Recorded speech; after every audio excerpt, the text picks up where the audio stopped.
If you're over 40, then you've probably thought about investing many times before, but in the end, you didn't, because you were too afraid to lose what you've worked so hard to have. But the truth is that this fear is just a psychological trick. It has no basis in reality. It explains why even smart, disciplined savers like you hesitate to invest, why you now avoid risks that you would have taken 20 years ago, and why you always end up choosing what feels right over what is right. I'm Paudie Kelly. I'm a financial consultant and economics professor, and for over a decade on a daily basis, I've monitored investor behavior and psychology, so I've learned a lot about fear and greed. So in this video, I'm going to show you why your fear of investing is irrational, why you should invest even if you're over 40 and just getting started, and what simple tactic you can take to overcome this fear and start growing your hard-earned money. Now, to get started, let's look at this fear a little closer, because once you understand this, it really does change everything. Now, by the time you get to 40, you've already spent decades trading your time for money. You lived through a lot of uncertainty, job uncertainty, bills, responsibilities. And so over these years, you've learned the hard way that money means security. So when someone suggests to you that you should invest your money in the stock market, something that can go down as well as up, it's not excitement that you feel, it's protection, it's anxiety. But this instinct is wrong. In fact, it leads you to believe something completely untrue, that inaction is safer than action.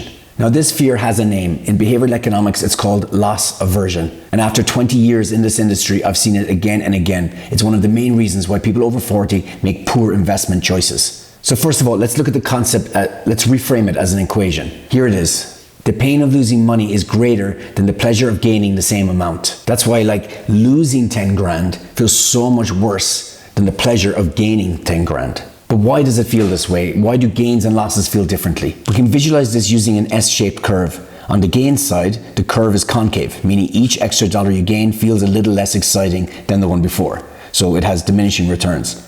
But on the losses side, the curve is convex and much steeper, meaning each additional dollar lost feels more and more painful.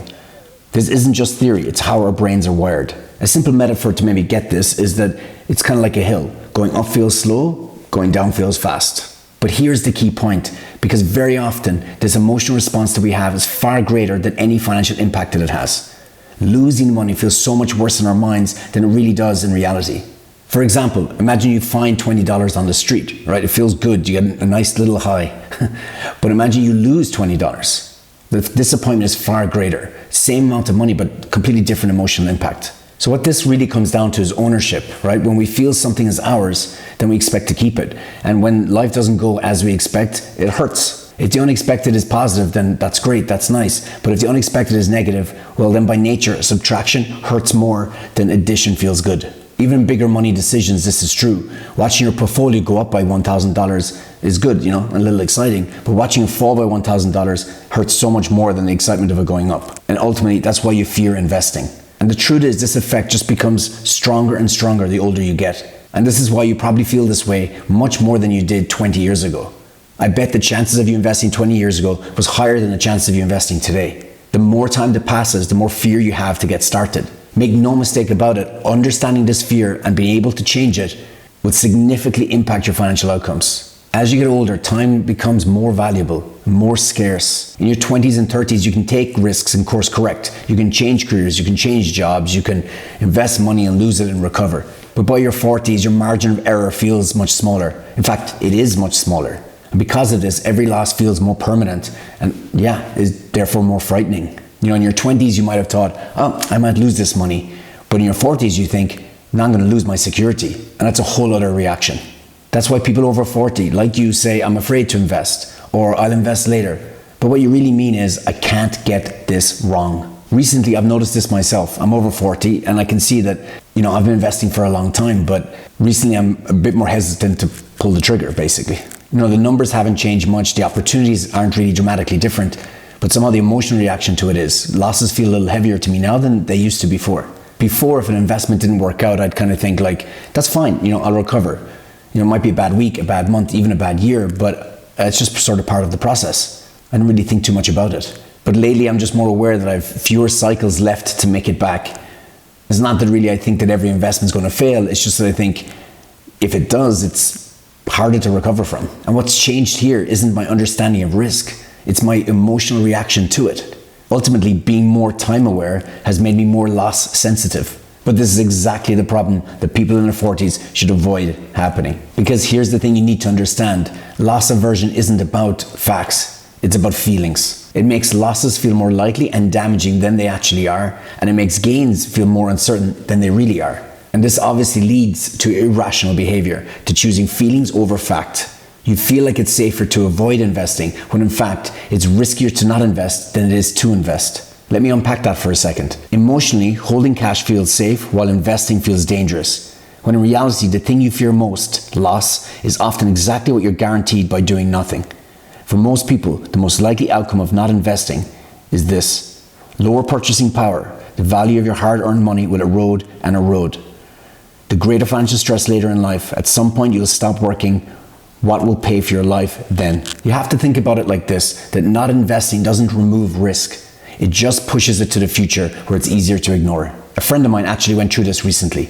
He's a good friend from back home. He's always been very diligent when it comes to saving. He's put lots of money away, and I'm sure he felt quite secure over the years. When we'd hang out and talk about investing, he'd tell me, yeah, like, it sounds great, but I don't want to lose my hard-earned money. But recently, due to a personal situation, he's had to take a back seat at work. So he's working less, earning less. And he's kind of finding now, because of the increase in prices recently, this sort of like cost of living crisis we've been going through for the last few years, that yeah, he's just not able to kind of afford as much as he thought. His savings aren't going as far as he kind of once thought they would. In reality, what's happened is that instead of his money growing over the last 5 years, it's shrank because he's been saving it and it's being hit by inflation. So now he's found himself in a difficult financial situation. He's stressed and worried about the future. And the truth is, he did seemingly everything right. He worked hard, he earned well, he saved money, put it away, but in the end, he just couldn't overcome his irrational fear of investing. And the truth is, look, what he should have done and what you should do is to reframe this fear of investing. Don't think of it in terms of fear. Think of it in terms of pain or discomfort, because that's exactly what you feel when you need to invest. Either way, there's pain, right? There's the pain you feel now to overcome fear, overcome uncertainty, and to invest anyway. But there's also the pain you're going to feel later. The value of your money will fall if you don't invest, and you'll have financial worry and stress in the future. Loss aversion tricks you into choosing the pain you can see over the one you can't. The rational choice is to choose a small discomfort now instead of having a larger, much more consequential discomfort later. You can think of it as two paths. If you choose not to invest, then you go down that road. You get closer to financial dependence, where you depend more on work, where you depend more on how the markets perform, when you depend more on external forces. But you can go down this other path, where you invest. And this path takes you to financial independence, where you can rely less on work and you can rely less on external forces. This isn't necessarily about becoming rich, though that too, but it's actually more about avoiding a future where money controls your decisions. You want to optimize for freedom and optionality, and the best way to do that is to invest. That's the rational choice. But the good news here is that it's actually quite simple to overcome this fear and overcome this pain of discomfort, because you can employ a tactic that just sort of ignores it altogether. Honestly, money decisions are always made under uncertainty. That's why they carry so much emotional weight. It's economics 101. But there's a simple trick that removes all this stress and all this fear. It makes everything much easier, and it's just one simple action that you can take right now. What you can decide to do today is to simply automate your investing. When you do that, you turn investing from a regular emotional decision into a one-off logical decision. Think about that for a second. Think about the impact that has. You never have to think about it again. Just set it up once and it's done. After that, investing just happens in the background. No more second guessing yourself. No more negotiating with yourself. No more emotional sort of dealings. It works because it removes the need for willpower entirely. Loss aversion thrives under this uncertainty and thrives under these regular emotional decisions. Automation just eliminates it. Another way to think about it is that automation aligns your behavior with long-term logic rather than short-term emotions. Now, how you go about this is super simple. Just go onto your banking website, look up how to automate a transfer, do it so that it goes into this account after your payday, set an amount that you're uncomfortable with, you can always change it later, and just start.